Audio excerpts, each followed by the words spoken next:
ლაშა ეს კადრები რომ არ არსებობდეს, რას ფიქრობთ? ეხა აქ იქნებოდით? არა. არც ერთი. შეგიკერავდნენ საქმეს რა შეგეგლაში ვიქნებოდით ხა. ეს შემთხვევით მოხდა ესე გოგა დაიღეს. გაგვიმართლა ესე რომ ვთქვათ. ეს 32 წლის ლაშა აბისონაშვილია. ხისხელოსანი გორიდან, რომელზე ძალადობის კადრებმაც მთელი ქვეყანა შეძრა. ქართული ოცნების პოლიციის სისასტიკის მსხვერპლი ლაშა მხოლოდ იმიტომ გახდა, რომ მოძალადე პოლიციელებისგან ბავშვობის მეგობრის დაცვას ცდილობდა. თქვენთან იყო სტუმრად ლაშა საამქროში? კი. რატომ სამსახურიდან გამიგიარეთ? იმაზე იყო შემოსული. შეშენებაზე და საჭმელჭმა და მიდიოდა. სამსახურში ბრუნდა. კი. 26 მარტს გორში, ეგრეთ წოდებული კომბინატის დასახლებაში და ძველი პოლიციის ამ შენობაში, სადაც პირველ სართულზე ლაშა აბისონაშვილის ოჯახს ხის საამქრო აქვს გახსნილი, მისი მეგობარი პაპუნა ლოცულაშვილი მივიდა. შესვენებიდან გამოსულმა საქართველოს ბანკის უმცროსმა მენეჯერმა აქ ლაშასთან ერთად ისადილა. მეგობრის საამქრო პაპუნამ 30 წუთში დატოვა და უკან სამსახურში დაბრუნებას აპირებდა.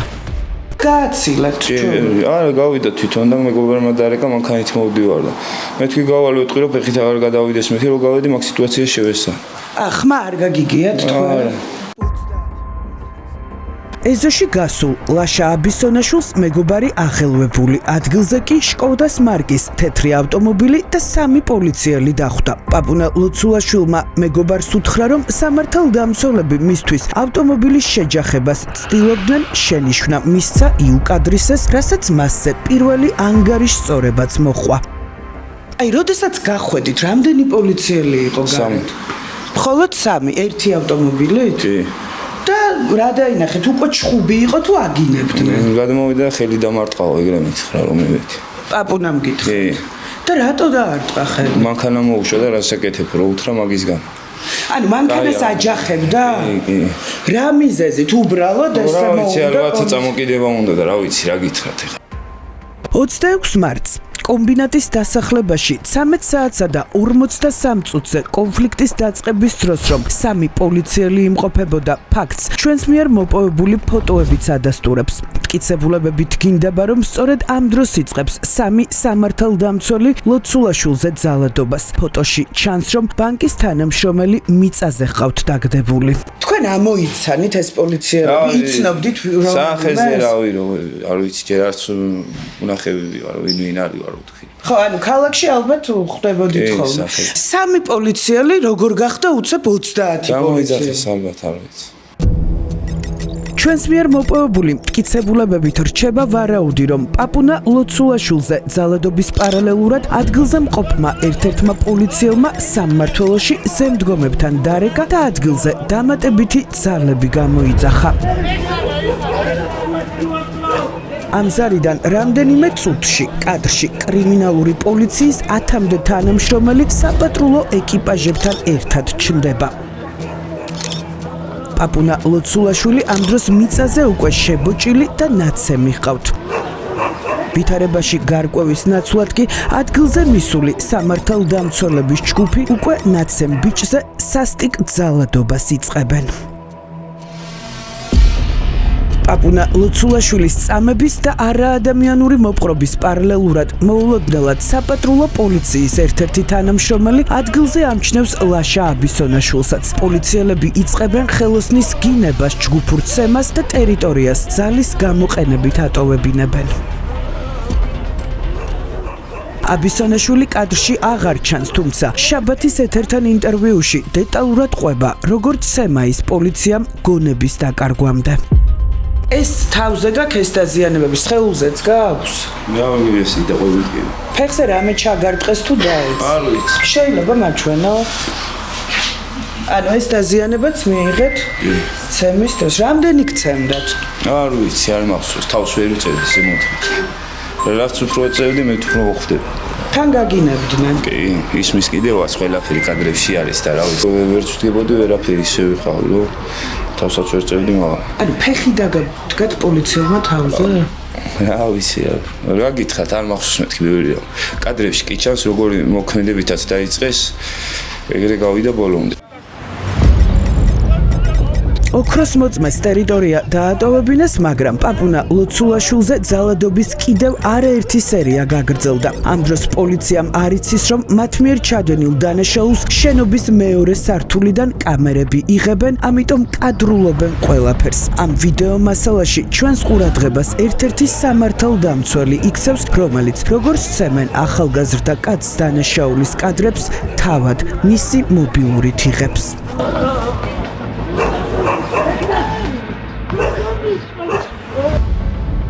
ვიდეო მასალებით, რომელმაც მსხვერპლი მრავალწლიან პატიმრობას გადაარჩინა, პოლიციელების მიერ ჩადენილი არაერთი უმძიმესი ჯგუფური დანაშაული ჩანს. მათ შორის ვიდეოს ერთ-ერთი ფრაგმენტით დგინდება, რომ პაპუნა ლოცულაშვილი პოლიციელების ალყაშია. ხელები ზურგს უკან აქვს და ამ დროს მას ერთ-ერთი სამართალდამცველი პანღურს ურტყამს. მსხვერპლის მყისიერი რეაგირების შემდეგ კი მასზე ჯგუფური თავდასხმის კიდევ ერთი მძიმე ეპიზოდი იწყება. ერთი პოლიციელი ძალიან კარგად ჩანს და ამ ადამიანს ურტყავს პანღურს. შენელებულ კადრში ეს ჩანს ძალიან კარგად. სრულიად იდენტიფიცირებულია ყველა პოლიციელი.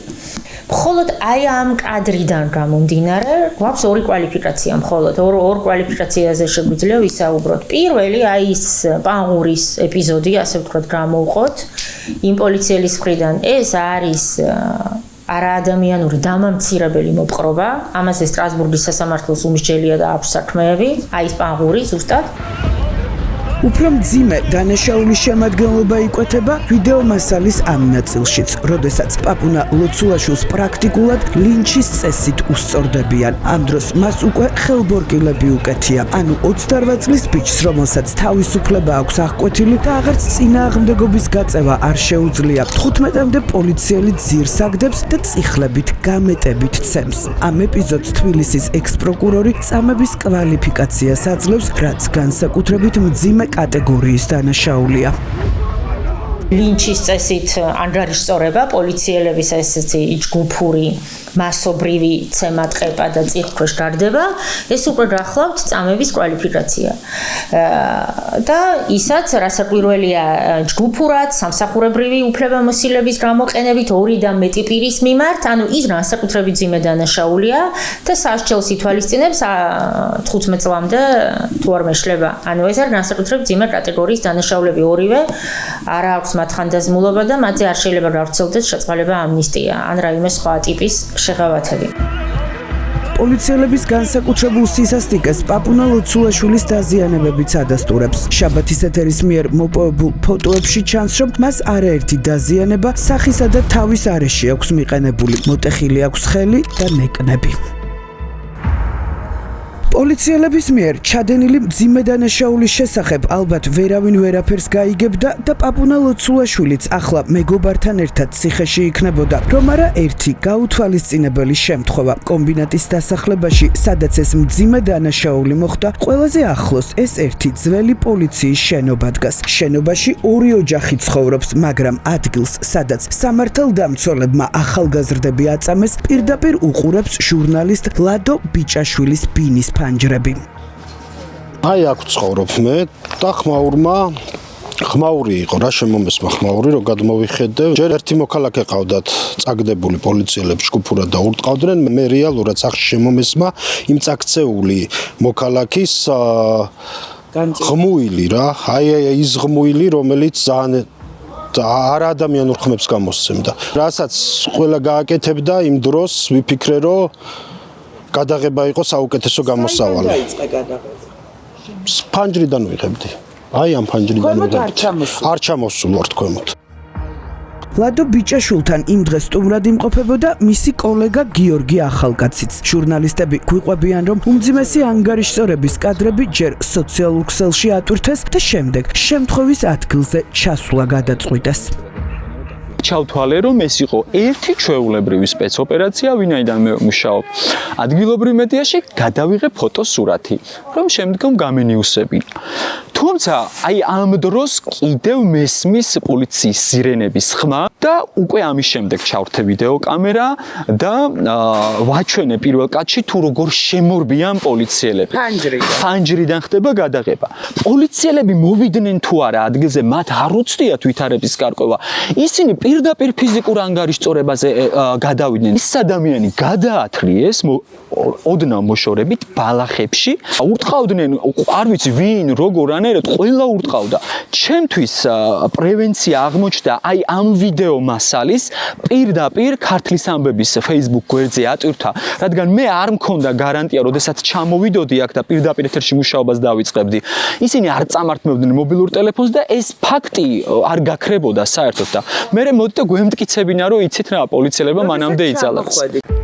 ჟურნალისტების ადგილზე ჩასვლის დროს სამართალდამცველების ნაწილმა ჯერ არ იცოდა, რომ მათ მიერ ჩადენილი დანაშაულის ამსახველი კადრები უკვე სოციალურ ქსელში ვირუსულად იყო გავრცელებული. ამიტომ საქმის შეკერვაზე ზრუნვა უკვე დაწყებული ჰქონდათ. პირველივე კომენტარში პოლიციის მაღალჩინოსანი ამბობს, რომ დაკავებული პაპუნა ლოცულაშვილი შეიარაღებული იყო.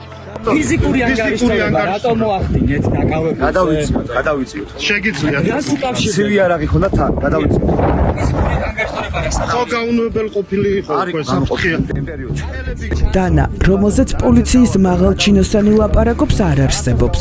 ეს ვერსია საქმიდან იმ წუთიდან გაქრა, როდესაც შინაგან საქმეთა სამინისტრომ გაიგო, რომ დანაშაულის კადრები უკვე გავრცელებული იყო. ამიტომ გამოიგონეს ახალი ვერსია, რომ თითქოს მარტო მყოფი პაპუნა ლოცულაშვილი თავს ათობით სამართალდამცველს დაესხა და 6 წლიანი მუხლით ადგილზევე დააკავეს.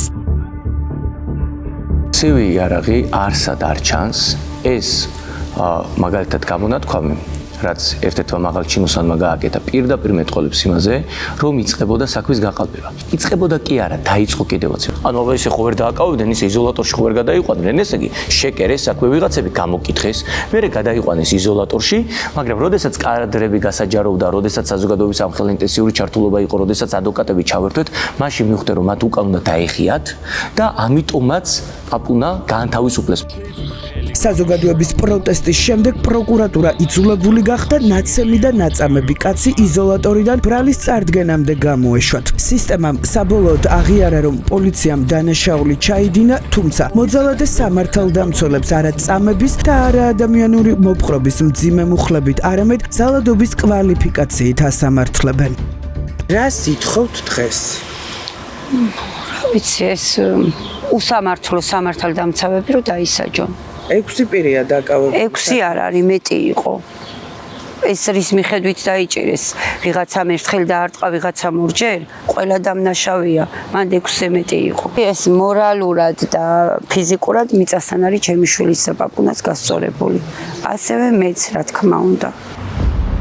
გორის პოლიციის განსაკუთრებული სისასტიკის შესახებ აქამდე არაერთი მსხვერპლი ლაპარაკობდა, მაგრამ სასამართლოს ჯერა პოლიციელების სიტყვის, შეთანხმებული ჩვენებების და არასდროს ჯერა მსხვერპლის. ეს დამკვიდრებული პრაქტიკაა და ეს საქმეც პოლიციელების წინააღმდეგ სწორედ ვიდეო კადრებმა შემოატრიალა.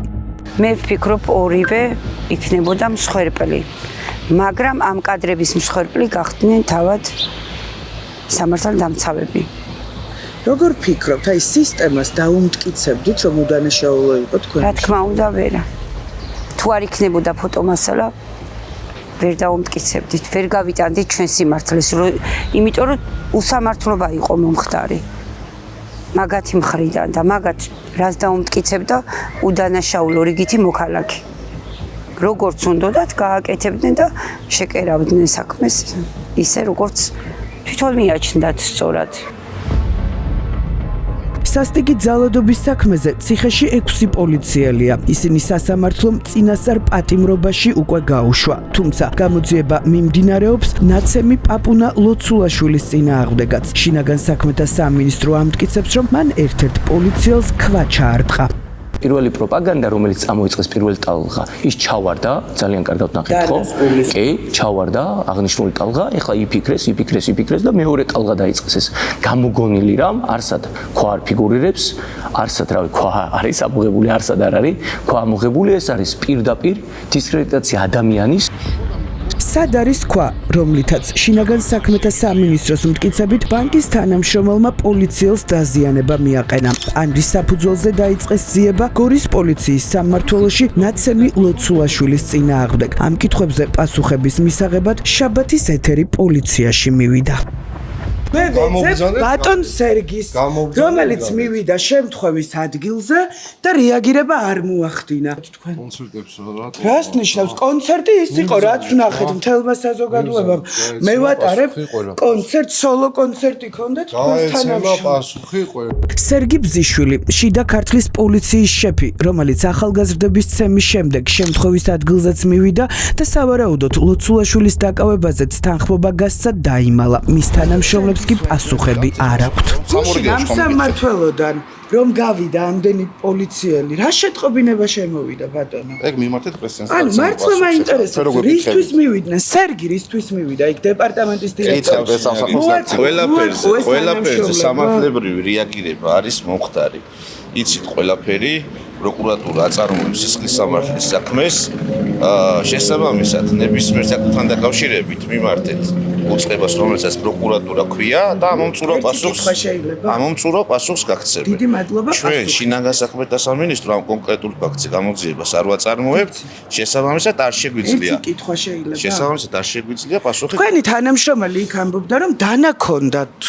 დაზარალებულს ეს დანა იპოვეთ თუ ახლაც ეს საქმის დეტალები არ ვიცით, იმიტომ რომ ჩვენ დანას ვერ ვიპოვედით. 353 მუხლით, რატომ შესაბამისად ბრალდებული როგორც გაყალბებას ვიუებდით საქმის? ბრალდებული როგორც მოგეხსენებათ გათავისუფლებული. როდის გაათავისუფლეთ? მაშინვე გათავისუფლებული. და რატომ დააკავეთ? რა ბრალდებით დააკავეთ? ბატონო, საქმეს უკერავდით? ერთ წამს თუ შეკითხვას მისვათ ვატსაპით აღნიშნულთან დაკავშირებით პროკურატურა აწარმოებს. პროკურატურა არა 353 მუხლით გამოძიება თქვენ დაიწყეთ ბატონო ამ სამმართველომ დაიწყეთ. შესაბამისად შეგიძლიათ 353 მუხლით გამოძიება. მადლობა, მე ვერაფერს პასუხს ვერ გაქვს.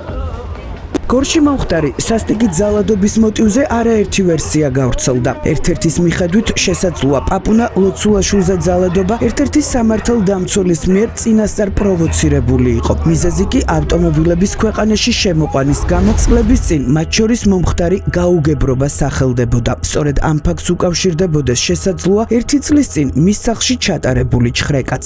შეიძლება რომ პაპუნას ჩამოყავს წელიწადში 2 მანქანა და ამ 2 მანქანით თუ ეხა ვინმეს ხელი შეუშალა რამეს ნამდვილობები არ ვიცი არ ქონია ჩემ ძმას მასეთი საუბარი რომ ვინმესთან მასეთი დაპირისპირება მოსულოდეს რომ აი მანქანი ჩამოყავს რაღაცა ეხა ხრეკა ჩატარდა თქვენ სახლში ერთი წლის წინ რაღაცა ეს ინფორმაცია მე უბრალოდ ვამოწმებ თქვენთან რომ ერთ-ერთმა პოლიციელმა თქვათ რაღაცა ოპერატიული ცნობა დაწერა მე როგორც ვიცი ჩატარდა და ვერაფერი ვერ იპოვე რას ეძებდნენ? ცეცხლსასროლი არახს. დრას დაუკავშირეთ მაშინ სახლში პოლიციის შემოსვლა. ანუ გადამოწმების მიზნით ახლა ყველგან ხდება რომ რაღაც ინფორმაციის საფუძველზე გადაწყვეტა შემოსვლა. ამ ინციდენტს უკავშირებთ ნაწილობრივ მაინც ის რაც ვერ გეტყვით, ვერ დაუკავშირე. ანუ არ ვიცი, ვერ და ესე მიზანმიმართულად თუ ხდება ჩვენს ქვეყანაში ეს რაღაცა მაგას მე გიკვირდათ მაშინ ეს ჩხრეკა. კი, რა თქმა უნდა, მამი და ჩემი მასწავლებელია ჩემი ძმა ბანკის თანამშრომელი რა თქმა უნდა გამიკვირდა. პოლიციელთან სავარაუდო დაპირისპირებას პაპუნა ლოცულაშვილის ოჯახი გამორიცხავს. პოლიციელები ვერ ამოიცნო თქვენმა ძმამ? არ ვიცი. გამორიცხავთ დაკავებას როგორც ხვდები. რა თქმა უნდა გამოურიცხავ. სრულიად გამოურიცხავ და დარწმუნებული ვარ ამაში რომ ჩემ ძმას ბრალი მოეცნობა. აბსოლუტურად. რომ არ ყოფილიყო ეს კადრები. როგორ ფიქრობთ, სად იქნებოდა თქვენი ძმა? შეუკერავდნენ მას საქმეს? არ ვიცი. ვერ გეტყვით მაგაზე, ვერ გაგცემ პასუხს. ანუ ვერ არც ის ვიცი ეს რას ნიშნავს საქმის შეკერვა. არ იცი და თუ თუ ეს ქვეყანაა და თუ სამართალდამცავი ორგანოები არიან, ჩვენ ქვეყანაში აღარ უნდა ხდებოდეს ჩემი აზრით არანაირი შეკერვები და ყველაფერი უნდა იყოს გამჭვირვალე. გუშინ ვიდეო კადრები რომ არ გადაიღოთ, თქვენი აზრით თქვენი ძმა დღეს გარეთ იქნებოდა? ესე ვფიქრობ. არ იცით, კარგი. პოლიციელების მიერ ნაცემი და ნაწამები ლოცულაშვილი ახლა მძიმე მდგომარეობაშია და მედიასთან არ კონტაქტობს. მისმა წამების საქმემ კი კიდევ ერთხელ დაადასტურა, რომ ქართული ოცნების პოლიციის ტერორის მსხვერპლი ამ ქვეყანაში შესაძლოა ნებისმიერი მოქალაქე გახდეს.